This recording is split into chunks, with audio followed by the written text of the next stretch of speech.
Right, let's take a little look, a quick look through three valued logics.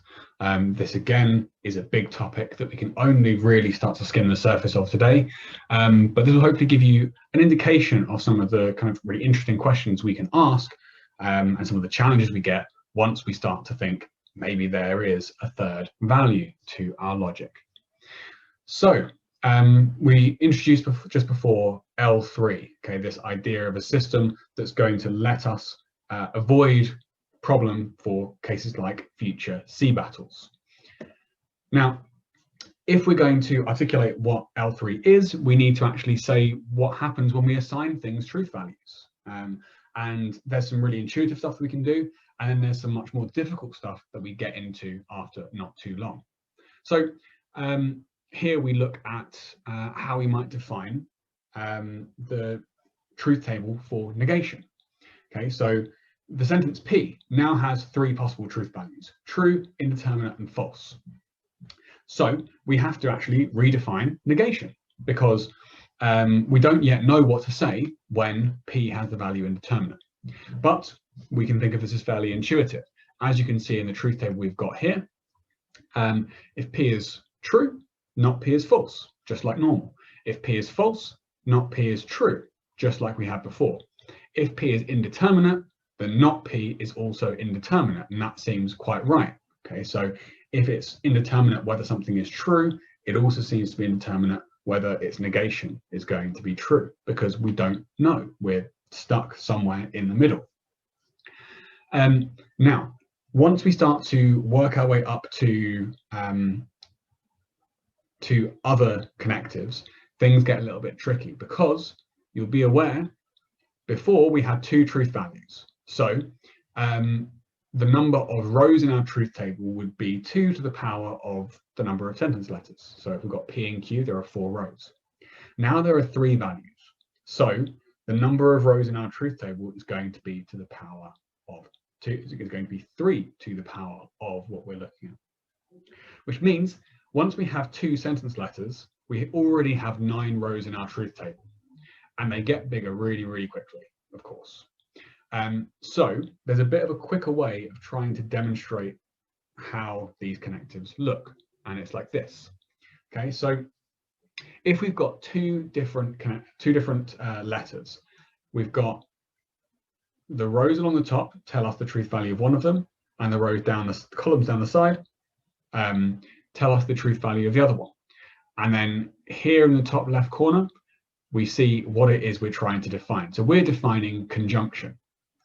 And the idea here is that we can suppose both of them are true, and we look at that particular part of our truth table, right? And that tells us that it's going to come out true. Now, we can think about how we understand conjunction. So conjunction is true whenever both are true. Okay, that seems fine. It's false otherwise. So the thought is, for this system, if either P or Q is false, then the conjunction is going to be false, right? Because we know that neither of them is going to satisfy what we wanted to satisfy, okay? We needed both of them to come out correct, and one being false is enough to make the statement false. So that's why we can see that the bottom row and the right-hand column are all false. We've already covered the case where both of them are true. That's just the same as in classical logic. Now, in the case of indeterminacy, if we have an indeterminate and a false, we get false. But if we have a mixture of true and indeterminate, or we just have indeterminate, then the sentence comes out as indeterminate. Okay, so the idea is that we still only have one situation where a conjunction comes out true, but we have, if one is true and the other indeterminate, or both are indeterminate, then we continue to say indeterminate. And here is the case for disjunction. So disjunction actually works in pretty much exactly the opposite way. So recall that for P or Q to be true, it's enough that P be true on its own, and it's enough that Q be true on its own. So you will see that the first column and the first row are all true. Why? Because those give us the situations where at least one of them is true. So even if one of them is true and one of them is indeterminate, it still comes out true. Same as if one is true and one is false. Disjunctions are only false when both disjuncts are false. So this bottom right part gives us the one case where a disjunction comes out false. And the three remaining cases are those where one of them is false and the other is indeterminate, or they're both indeterminate.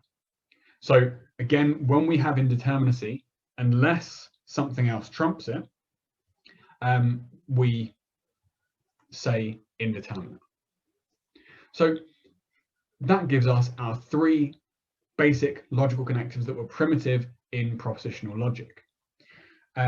So far so good. That's how we've defined our symbols. Okay, we don't really want to do many truth tables, but we've made our progress to set up our initial steps.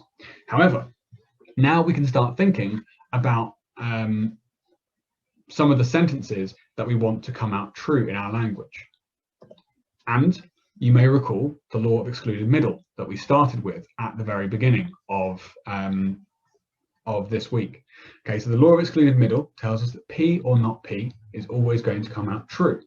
Okay, that it's something that we can prove on the basis of no assumptions, but also it's something that we want to come out as true in all cases. At least that's the initial thought. But the trouble is, the law of excluded middle does not come out as true on every interpretation. Let's take a second to consider why that is. Okay, so for now, I'm going to actually revert to the truth tables as we did them, just so we can actually get a taste of how we would do this in practice. So we've got P and we've got Q.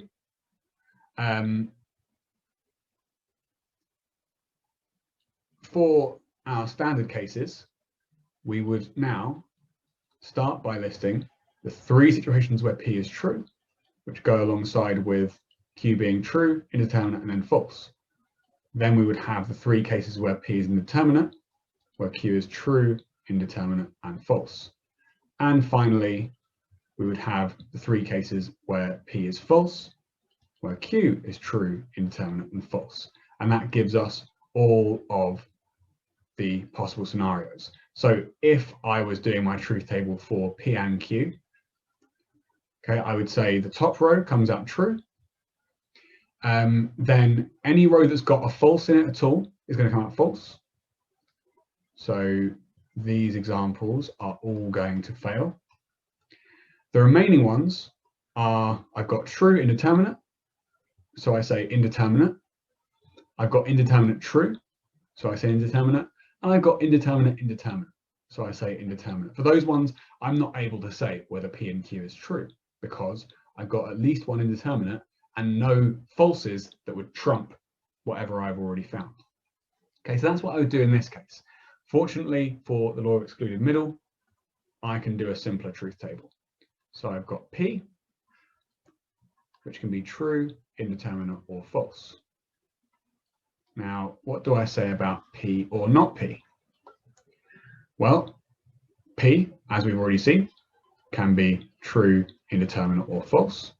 Not P has the opposite truth values. So it's false if P is true, it's true if P is false, and it's indeterminate if P is indeterminate.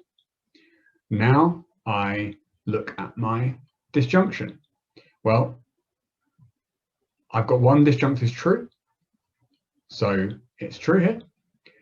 The other disjunct is true here, so it's true here. But unfortunately, in this middle row, both are indeterminate, and by the rules I set up for disjunction, this is going to be indeterminate as well. So this is not going to give me the truth table that I wanted for a tautology. Okay, and alongside that, it's not going to be a theorem. It's easier for us to think in terms of truth tables in this case rather than thinking in terms of theorems. That's why we're approaching it from this side. But here, this allows us to see why we think we have a bit of a problem.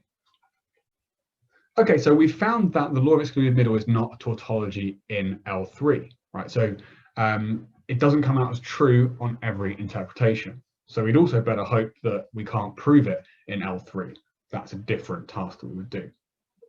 But is that a problem? Well, you might think we've given up bivalence. So why would we still want the law of excluded middle to come out true? There are actually reasons that we might want to, but we might think, okay, fine, law of excluded middle is no longer something that we can accept in our system. That's not too bad. That's the price that we've paid for rejecting bivalence. So we might think things are okay. Unfortunately, there are other cases that are a big problem. So suppose we want to lose the law of excluded middle. Well, there's another logical principle that we're also going to lose as a tautology, and that is the law of non-contradiction. I'm not going to go through this one. I'm going to leave that as an exercise for you. See if you can go through the same method as I just went through, so you can see why it is that the law of non-contradiction is not going to come out as a tautology in this system.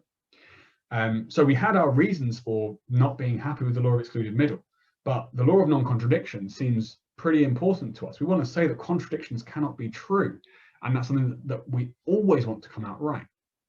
So this is a bit of a worry for us.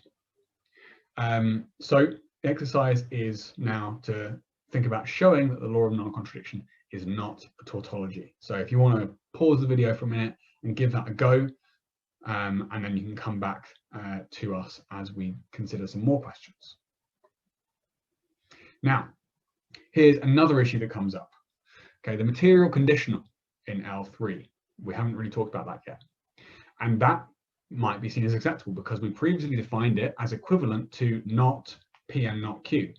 I've used the ampersand there instead of the wedge by accident, but that's the idea. Okay, we previously didn't need a separate definition for the material conditional. That is the arrow sign for anyone whose memories are a bit fuzzy. Now, if we preserved that, it would make the arrow symbol look like this. This is how the structure of it would work. If it was equivalent to, it's not the case that P and not Q. So that seems like what we might want to do because we're trying to keep roughly the same structure as classical logic. We're just introducing our third truth value. However, if that's the case, we lose yet another plausible tautology, which is if P, then P. There's another little short exercise for you. Look at this example and see if you can kind of show yourself why if P, then P is not a tautology if that's how we define the conditional. This tautology, by the way, it's sometimes called the identity principle, but that's a little bit misleading. Makes it sound like another thing, the law of identity, which is slightly different. Let's just think of it as if P, then P. Now, Łukasiewicz recognized that that was an undesirable result, and so he decided to change the definition of the conditional, right? Because now that we are introducing new truth values, we might find that we want to redefine our connectives. So he does. And you'll see here, this middle value, he's changed from indeterminate, matching what it would be if it was equivalent to not P and not Q, to true.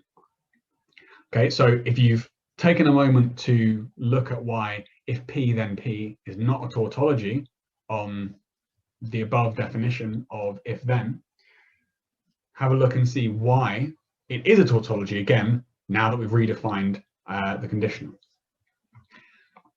Now,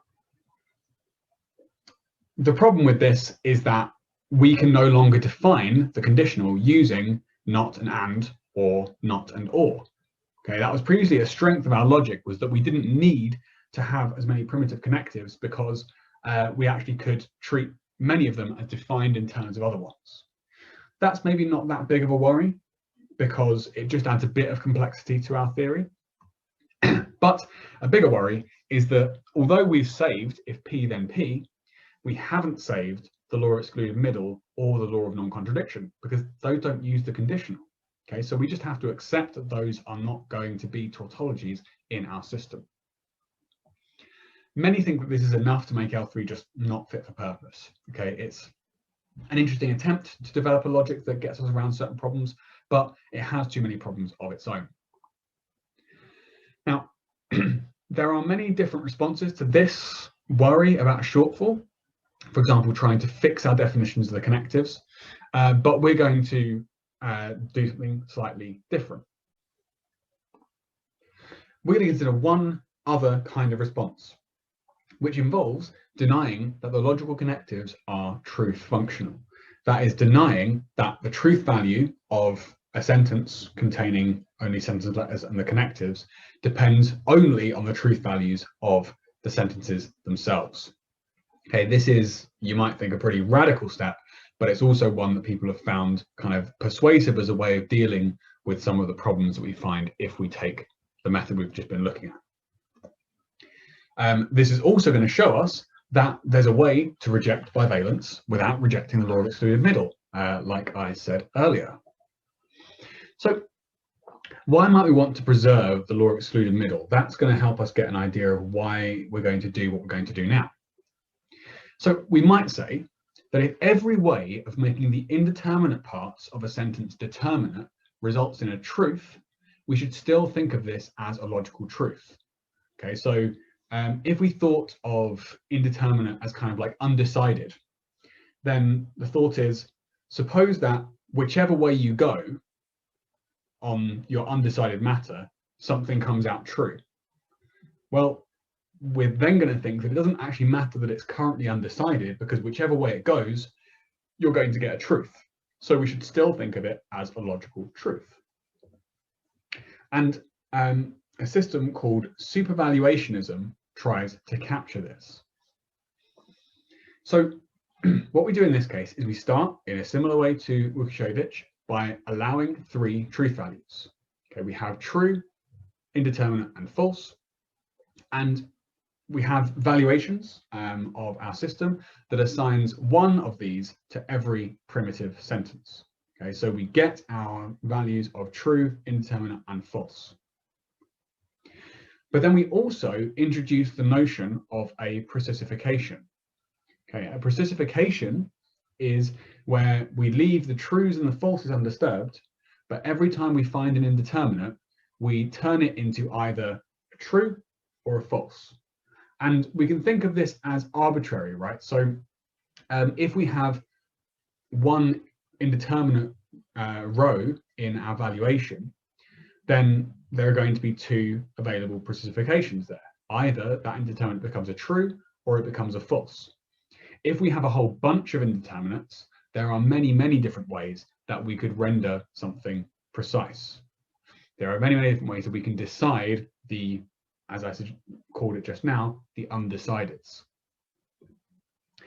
And then this allows us to introduce what we call a supervaluation. Okay, so not just a valuation, a supervaluation. And for each sentence, P, this is going to say, if on every precisification of P, it comes out true, then the supervaluation for P is going to give us the result true. If for every precisification of P, we're going to get the value false, the supervaluation of P is false. Otherwise, if we don't get a true on every precisification or a false on every precisification, we give a supervaluation of indeterminate. We don't allow ourselves to resolve this uncertainty if we can't get agreement. Now, let's see why this might be seen as a helpful way of thinking about things. And we'll do it by thinking about the law of excluded middle and how it's going to work in a couple of different cases.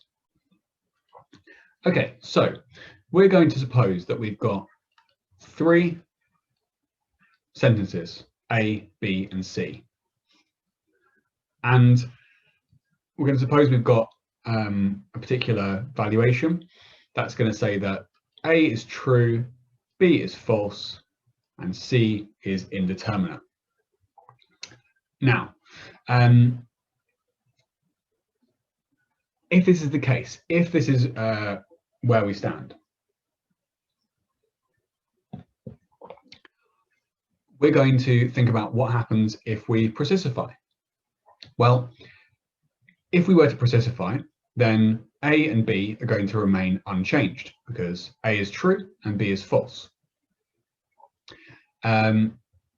So if we have A or not A and B or not B, these particular instances of the law excluded middle, we're going to come out true because A is true, not A is false, therefore comes out true.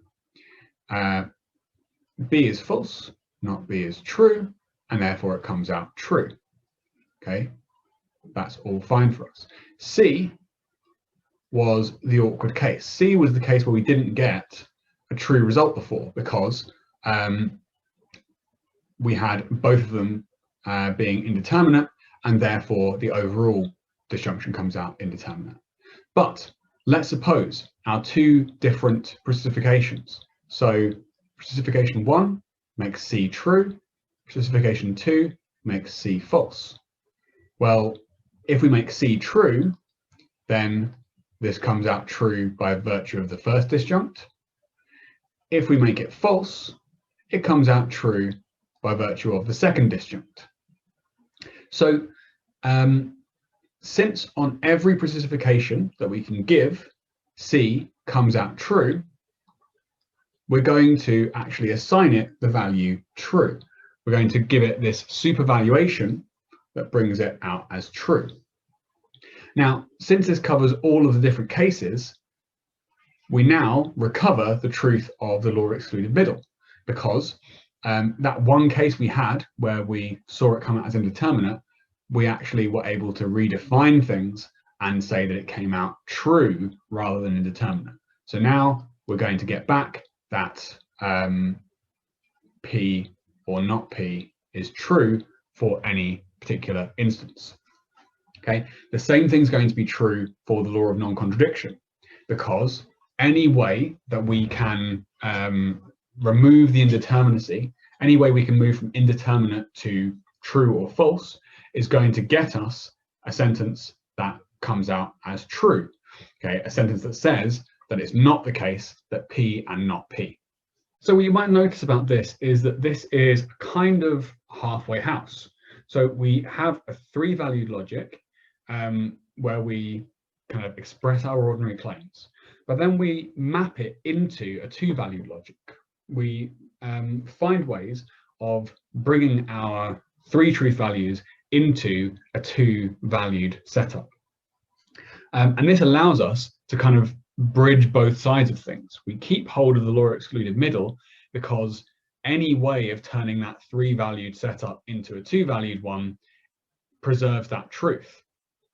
But given that there are cases where that's not the case, where we don't find that the indeterminacy disappears, kind of independent of which way we go on our undecideds, we actually still get our cases that come out as indeterminate. Now, let's just briefly finish on thinking about why we might find this approach intuitive. Okay, here's the intuitive basis for the future case. So in the case of the sea battle, the thought was, we can't say right now whether the battle will happen or not, right? I don't know whether there's going to be a sea battle tomorrow. That's one of the reasons why I want to say that it is contingent. I can't say one way or the other, and I think it's not been decided. But clearly, in the end, one or the other will happen. Okay, there's no way that things could go where after tomorrow, it's not the case either that the sea battle has happened or that it hasn't. So the idea is that the undecided cases are going to be assigned T or F, true or false, once the situation is resolved. Okay, and the way that the situation is resolved is by how the future pans out. And as a result, any sentence that would get the same truth value, regardless of how things turn out, is assigned that truth value. So thinking again about our case of the future sea battle, we say the sea battle happens is indeterminate right now, and the sea battle doesn't happen is indeterminate right now, because whether each of them is true depends on, of course, how things pan out. but the sea battle will either happen or not happen is true. Okay, for the reason that we saw just now, whichever way things turn out, that disjunction is going to turn out to be true, because it's going to be made true by one or other of the disjuncts. And that allows us to say that the law of excluded middle survives. And then by the same token, we can think about this. It will be raining in 5 minutes, might be indeterminate.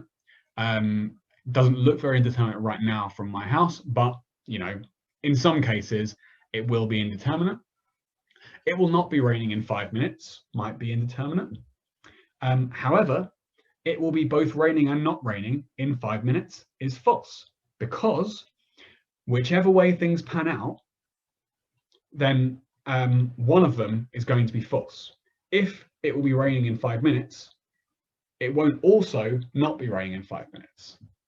If it won't be raining in 5 minutes, it won't also actually be raining in 5 minutes. So we're never going to get a situation where both of them come out true.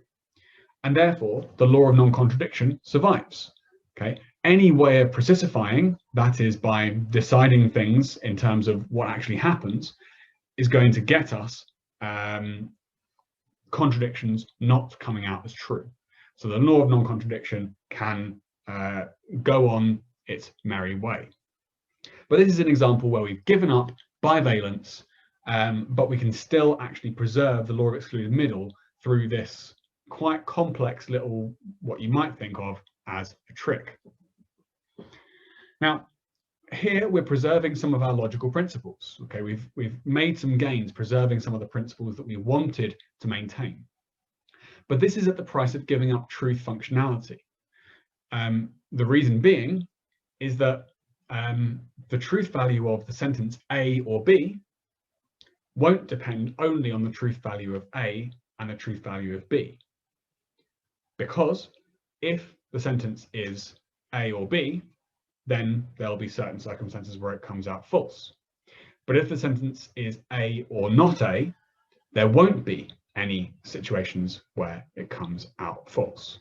And that's because of a complex fact to do with how we attach these different valuations, how we precisify those things that we're talking about. And the question might be, well, is it worth this? Is it worth giving up truth functionality? And unfortunately, there is no easy answer. When it comes to proposing alternative logics, we can explore them, we can look at their features, and we can see what things they allow us to show, and we can try to deal with the problems that come up with them. But it's actually very hard for us to say, are the gains worth the losses? More often, what we're likely to do is to explore their potential and to see how they can be applied in various ways, looking for problems and looking for solutions. And it's only after a lot of consideration that we might be able to say that we think there is a good reason to make use of this logic, given the particular context that we're talking about. But that was just a really brief introduction to some of the ways that we might look at the principles we worked with in our logic and propose alternative ways of doing things. Okay, in this case, we said, can we add a third truth value to our logic? Do we have a good reason to do that, which is on the basis of some other philosophical considerations? And then we had to jump into our logic and say, well, how can we make this actually work? How can we make this actually work and not lose the various kinds of inference, the various kinds of argument we wanted to be able to make? But that is us all done for today and done for the module. So look forward to speaking to people about it in the seminars.